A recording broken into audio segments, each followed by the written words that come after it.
If you're applying for leadership roles or about to go into a leadership interview, this video is about the 7 common interview questions and some direction on answers for you to help structure your preparation. The first question in a leadership interview is usually phrased something around, what is it that brought you here today? Why this job? I would start this by referring to something about the organisation that your preparation and research has led you towards.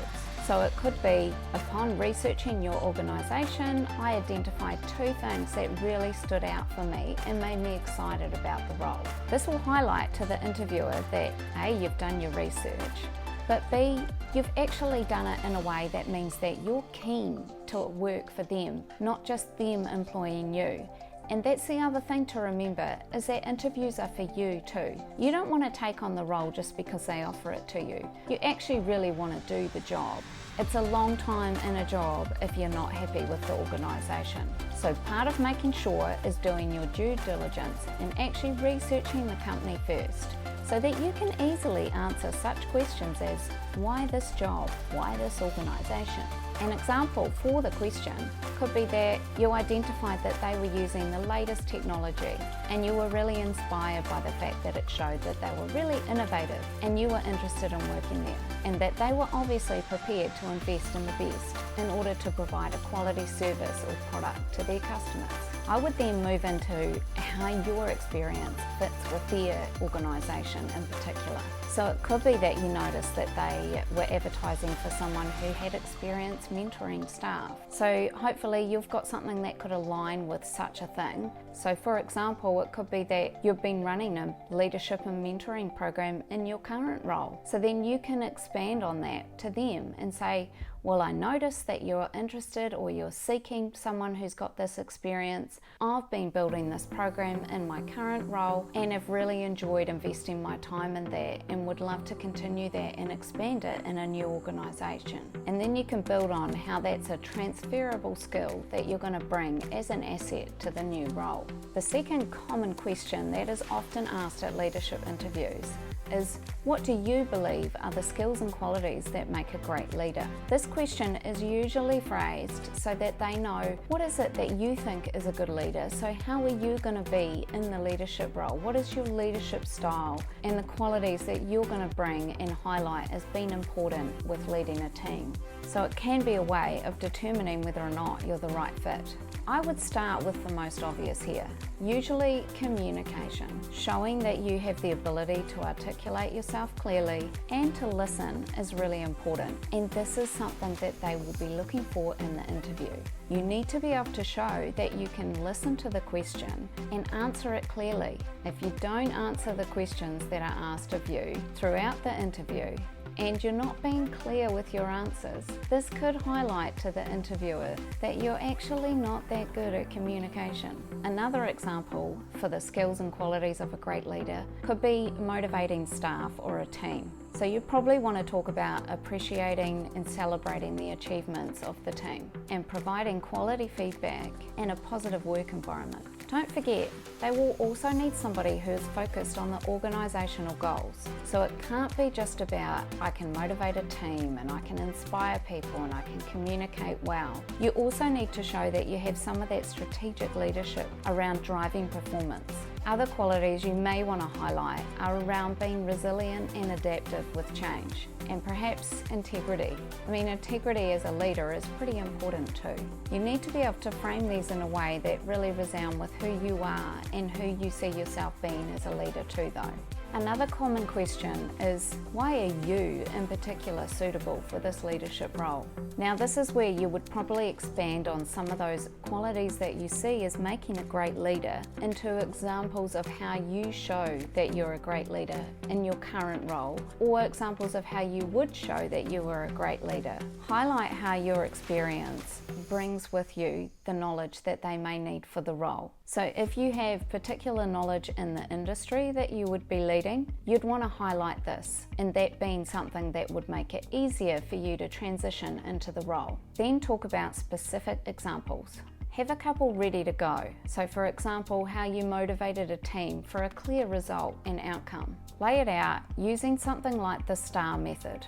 which is describing the situation, the task, the action taken, and the result that occurred. Using the STAR method is a classic way of answering interview questions that ensure that you stay on track and you don't get buried in all the detail. Try to remember to focus also on performance when you're giving examples. So give examples of motivating teams for sure, but also give examples of where you've driven great performance. Another common question is around describing when you've made a decision really quickly with limited information.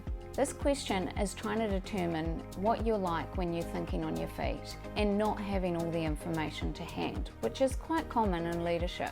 You need to be comfortable in the grey. You can't always know what the right outcome is in leadership. So think about an example that showed that you took initiative and made a decision quickly and didn't have all the information on hand and what the outcome of that was. For example, it could be that you had to make a decision on a piece of technology that was throwing up an error message. So you had to decide whether to turn it off, which would result in a whole lot of manual intervention that needed to be done by the team, or you continue with it on, but potentially that error provided bad service or misinformation to clients. So perhaps you're describing how you weighed up both of those options and then you made the call to turn off the automation, but to hire temps to make up that time that was lost through the fact that it was all manual intervention, to ensure that the reputation of the organisation was kept top of mind. And then you need to describe the outcome, i.e. the error was resolved within a week and the cost of the temps was well worth it for that short period of time to ensure that quality service or product was provided to customers or clients. Now obviously that's my example, so you need to think of something where you have thought on your feet and quickly made a decision without all the information. Now if you're getting some good tips from this video, please like it, please comment. It really helps me out and it helps give me direction of what other videos you might want to see. I've been in leadership for over 17 years and have built my career into leading over 300 people, including leading leaders. So I have had a bit of experience in interviewing leaders for roles. So hopefully some of the tips that I provide you with are going to be helpful for you too. Right now, question number 5. Tell us about a time when you've handled conflict at work.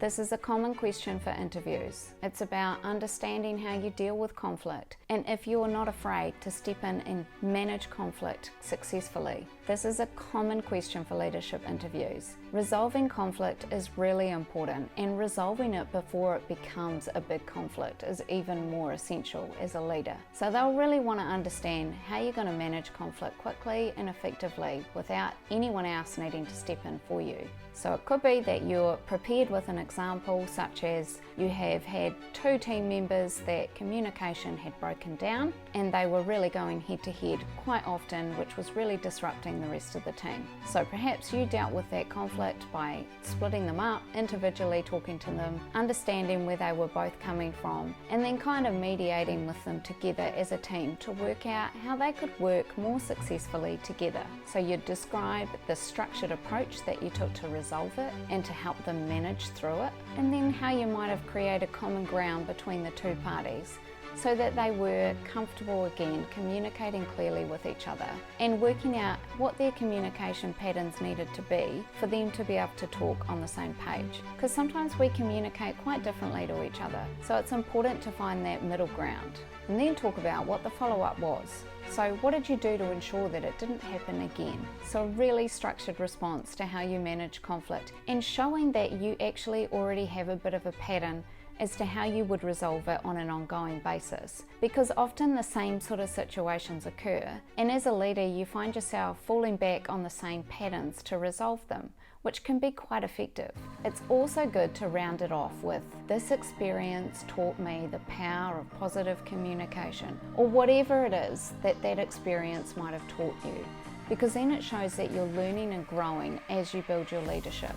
Obviously you'll need to do some prep for this. You need to have an answer that's kind of ready to go, or a couple of answers. It should be quite easy to remember the situation and what happened. It's just making sure that you have a way of structuring it so you can be really clear about the situation, the task, the action, and the result. So that's again that STAR method of answering interview questions. The next common question, number 6, what do you find difficult as a leader, or what do you think will be the most challenging aspect for you in this role? Answering the most challenging aspect for you in this role could be around maybe you're entering into an organisation that is in a completely different industry to what you're used to. So you could talk about, well, this is a new industry, I currently work in this type of industry, however, I can see some relatable things that will help me out on that journey. This is a good opportunity to highlight this because the interviewer will already be thinking, oh, but we have this other candidate and they come from the same sort of industry, so they'll find it a lot easier to just slot in. So you need to show what you'll do to get up to speed really quickly, so that you've already thought about what your plan would be to ensure that you're able to do the role and step in as quickly as possible to be an effective leader for that group.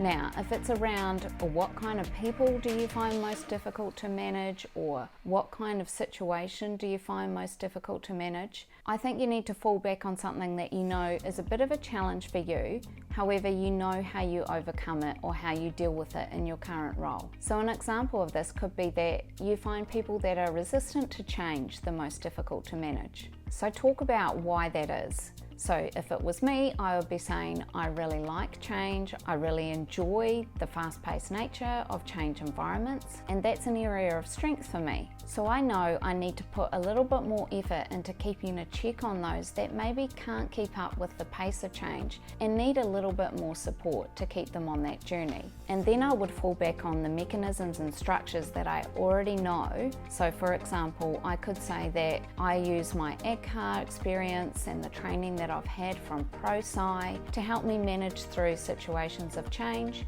and I use that to help support my team. This type of example shows that you have awareness of what is a challenge for you. However, it also gives you the opportunity to highlight how you've got additional skills in that particular area that could help you even more with the role. Now, number 7 of the most common leadership interview questions is, what are you going to do in your first 2 weeks or 2 months or 2 days of the leadership role? This one is really around how quickly are you going to jump in and get cracking. But are you going to jump in and get cracking without having thought about what it is you're cracking into?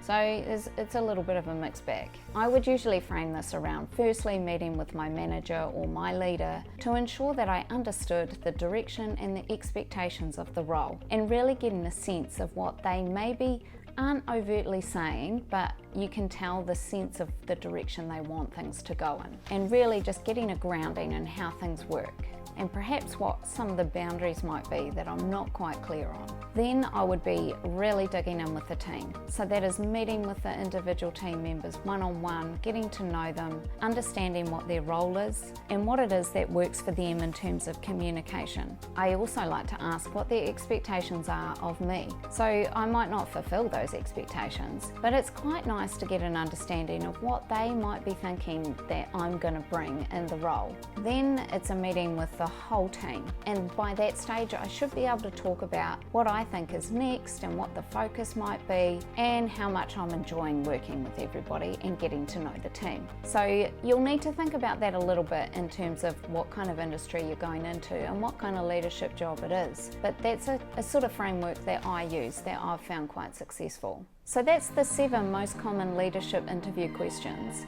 and some examples of how you might answer those. I have more videos on leadership, including how to get your first leadership role. So please check out my channel and subscribe for more.